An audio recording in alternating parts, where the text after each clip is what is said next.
투자자가 가장 많이 들어가는 시기는 언제일까요? 모든 투자에서 여러분한테 모두 공통적으로 그게 상가를 하건 뭐 토지를 하건 아파트를 하건 상관없이 여러분들 모두에게 공통적으로 딱 요거 하나만 지키면 다 돈을 벌 수 있어요. 쉽죠? 상승장에서만 사는 거예요. 근데 실제로 상승장에서만 사는 거를 잘 안 하죠. 왜 잘 안 합니까? 상승장이 없어서 안 삽니까? 왜 그걸 잘 안 사느냐면 상승장을 구분하지 못하기 때문에 그래요. 지금이 상승장이야. 서울의 상승장이 몇 년도 몇 월부터 시작됐습니까? 아시는 분 혹시 계십니까? 13년도? 14년도? 물어볼 때마다 연도가 바뀝니다, 지금. 네. 15년도? 15년도쯤? 상승장이다라는 거에 대한 개념과 기준이 없어서 그런 일이 벌어지지 않나라고 생각을 합니다. 그러면 명확하게 어떤 기준을 가지고 이 기준에 부합하면 오늘부터 상승장이야. 그걸 알면 여러분들은 어떤 지역에서 지금 여기에서 상승장이 시작이 됐구나를 구분할 수 있겠죠. 상승장을 구분해내면 상승장에서는 안 오르면 이상해요. 상승장에서는 쓰레기도 오릅니다. 제가 생각하는 가장 대표적인 부동산 쓰레기는 뭐냐면 절대 준공이 날 수 없는 빌라나 아파트예요. 제가 가본 아파트 중에서는 그런 것들이 있었어요. 경매도 자주 나오고 뭐 이러는데 절대 준공이 안 납니다. 공사하다가 중간에 망가졌어요. 그런데 그 과정에서 온갖 불법이 저질러져 가지고 준공이 날 수가 없는 아파트예요. 그런데 관련된 사람들이 이미 들어가서 살고 있어요. 불법이죠.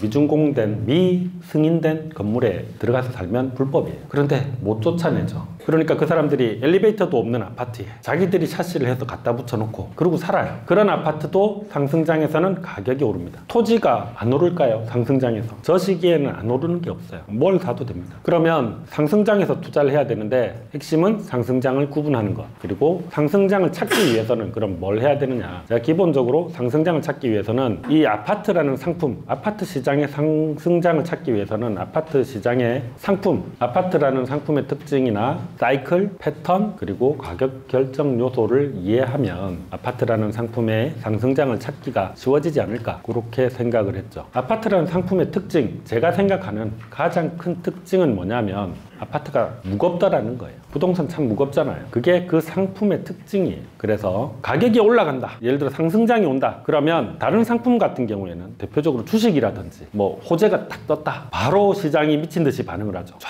올라갔다가 쫙 빠졌다가. 부동산은 전체적으로 그렇게 움직이진 않아요. 부동산은 상승장이 오기 전에 그 앞에 신호를 주는 기간들이 있습니다. 이게 한 달, 두 달을 주느냐 그게 아니고 큰 상승이 올 때는 거의 1년 이상을 줘요. 신호를. 그리고 멈추고 싶어도 멈출 수가 없다. 기차도 마찬가지잖아요. 기차에 이렇게 제동장치를 작동시키면 한 10m 만에 기차가 서느냐, 10m 안에 기차가 서면 그 안에 사람은 다 죽죠. 막 달리고 있던 기차가 갑자기 급정차를 했다는 말은 안전벨트도 없는 기차 안에서 다 죽어야 되는 거예요. 멈출 때도 상당한 기간을 두고 멈춥니다. 그리고 마지막으로 지역 상승할 때 모든 지역이 동시에 상승하지 않는다. 기차가 출발할 때 제일 앞쪽에서 화차가 이걸 출발을 시키고 첫 번째 칸을 끌고 가죠. 그리고 이제 하나씩 끌려가 가지고 제일 마지막에 꼬리칸이 끌려가는 거예요. 서울이 오르면 서울 전역에 있는 모든 아파트가 같은 날 같은 시간에 가격이 다 오릅니까? 서울의 대장 지역이 있겠죠. 걔가 오르면 연결돼서 가는 지역도 있을 거고, 그럼 그 대장 구 안에 동도 비슷한 구조로 간다는 거예요. 예를 들어 강남구가 간다. 그럼 강남구 안에 모든 아파트가 다 갑니까? 모든 동이? 아니죠. 그 안에서 움직이는 동이 있고 그 동 안에는 그 안에서 움직이는 아파트가 있다는 거예요. 그래서 기차처럼 연결되어 있는 시장이다.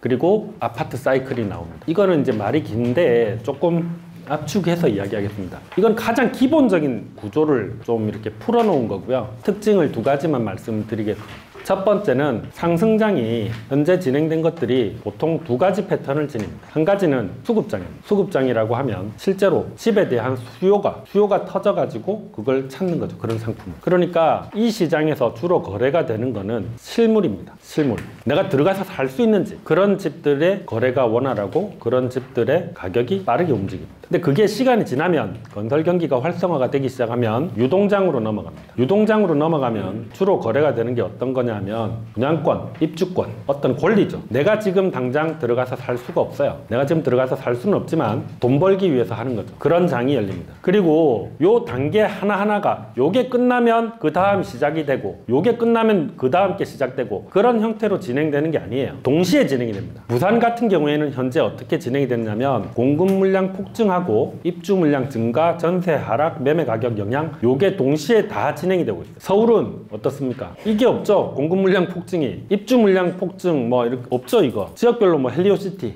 이런 거 이제 일시적으로 공급이 많은 그런 지역이 잠깐 나올 수는 있지만 서울에 뭐 이렇게 서울 시민들이 원하는 만큼 집을 지어줄 수가 없습니다. 그러니까 요 사이클에서는 이게 기본이고 지역별로 좀 다른 영향이 나타난다.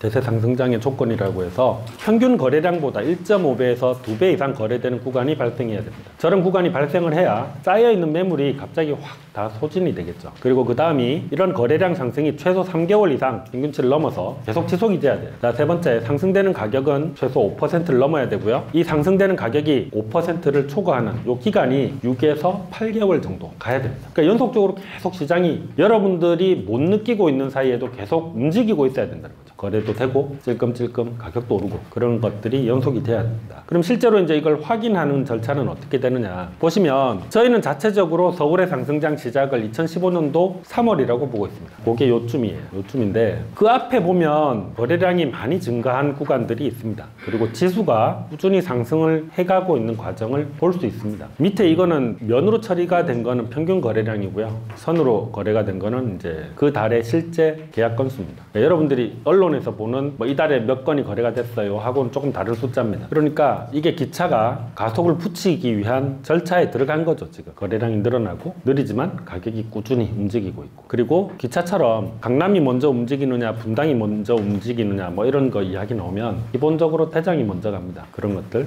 연결되어 있는 지역들이 있고 그 연결되어 있는 지역들의 영향을 받아서 움직이더라. 그리고 사이클이 뭐 이렇게 상승장이 있고 뭐 조정장이 있고 그렇죠. 그러면 그런 것들을 지수를 통해서 미리 과거에 어떻게 움직였는가를 보고 지금이 어떤 시기인가를 판단해내는 게 중요합니다. 미리 이제 다른 지역들 여러 지역들을 이렇게 보면서 그걸 구분하는 작업들이 중요한 거죠. 그리고 패턴 거의 대부분의 지역들이 이건 이제 지역을 이렇게 하나씩 클릭을 해서 보시면 이해를 하실 수 있을 겁니다. 거래량이 상승하고 그 뒤에 가격이 움직이는 이 단계를.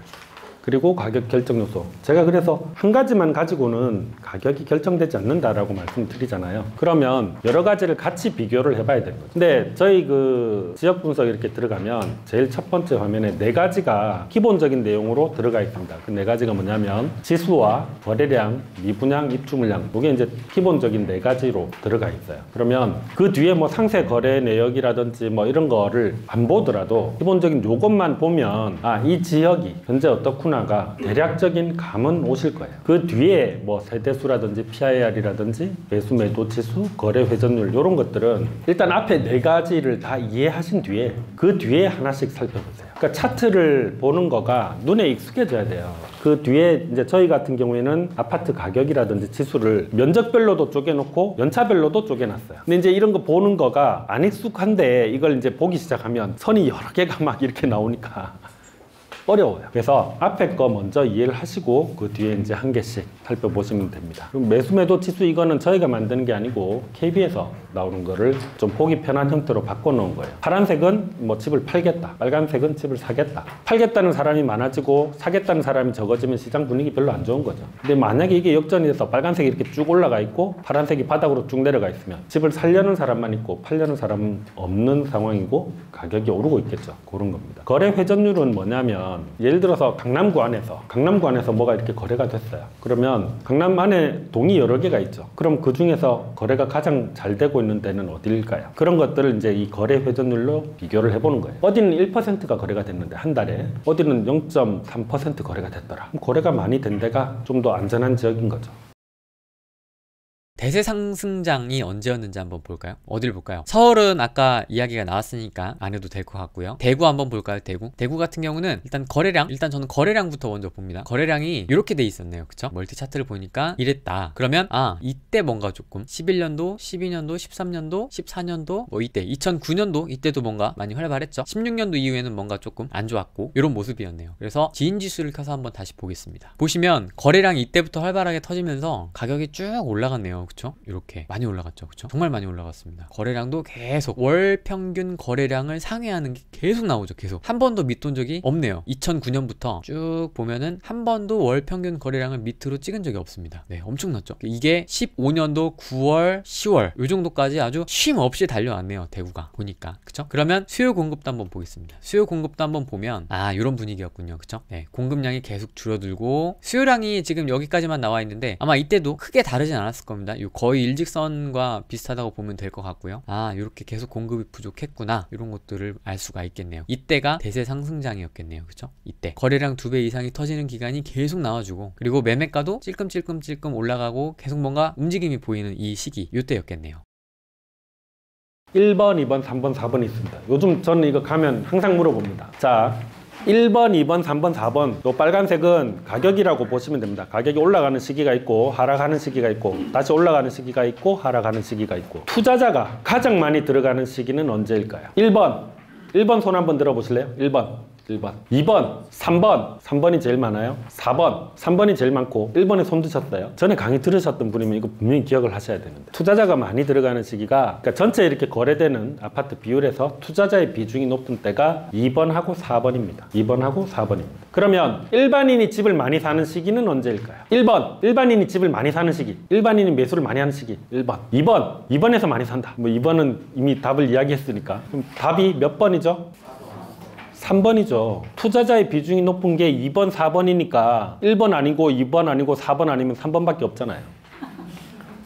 3번에서 일반인들이 집을 제일 많이 산다라고 하니까 좀 의외입니까? 이해가 안 됩니까? 답이 심플하잖아요. 가격이 상승하기 전에는 거래량이 늘어야 된다고 했습니다. 그 거래량을 투자자가 만드는 게 아니에요. 2015년도 3월달 전후로 해가지고 평균 거래량보다 거래가 더 된 숫자가 2만 채 정도 됩니다. 서울의 아파트 2만 채를 투자자들이 샀다? 그럴 수가 없죠. 그럼 그 2만 채는 누가 샀을까요? 누가 샀어요? 실수요자가 샀어요. 실수요자가 안 움직이고 투자 수요만으로 시장이 유지됩니까? 유지 안 됩니다. 인구 조그마한 동네 가가지고 아파트 한 10개 사잖아요. 단기적으로 가격 끌어올릴 수 있어요. 그 뒤에는 그 유지됩니까? 유지 안 됩니다. 투자자들은 기본적으로 어떤 시장이나 다 들어가 있어요. 거제도엔 지금 가서 투자하는 분 없을 것 같습니까? 뭐 4년 보고 이렇게 들어가는 분들 요즘에 이야기 사실은 이제 듣고 참 뭐라 말은 못하고 그랬는데 한 8년 들고 가죠 뭐 이러면서 그게 투자예요. 모든 지역에 투자를 목적으로 들어가는 사람 다 있어요. 그게 이제 기본적으로 13년도 15년도 해가지고 서울에서 그 주택을 매수하러 지방에서 많이 올라왔죠. 그건 다 아시죠? 지방에서 많이 올라왔지만 지방에서 많이 올라와서 산 게 10,000개가 될까요? 20,000개가 될까요? 수십만 채 샀습니까? 투자자가 가서 사는 거는 생각보다 비율이 그렇게 높지 않아요.